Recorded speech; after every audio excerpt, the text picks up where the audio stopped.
Hey everyone, this is Christina Del Rey with your extremely condensed history of astrology. Astrology was found in the oldest ancient civilization that we know of in ancient Sumer in 4500 BC.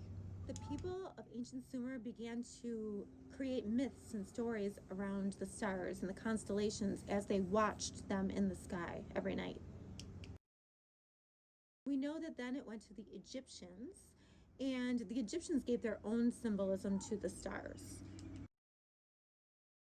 Next, it was passed to the Greeks, and this became really important to astrology today because the Greeks, they were polytheistic, so they began naming planets after certain gods and creating myths around these planets, and they still correlate today. They still have tons of meaning for us today, and this is how we as astrologers go in and kind of learn the energy of a planet and understand that energy, the core energy, more deeply.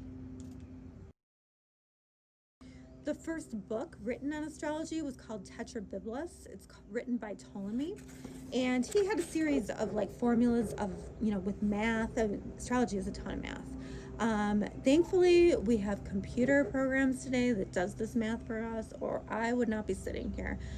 These computer programs allow us now to just put in some information and boom, your chart comes up. Years ago, not that many years ago, astrologers had to painstakingly chart out each planet.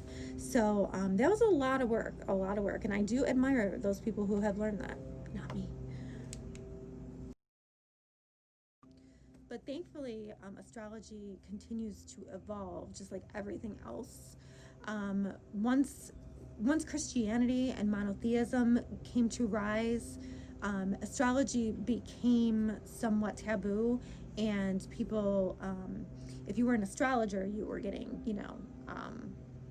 persecuted for being an astrologer. So it sort of became underground, kind of one of those weird things that people really didn't want to be associated with.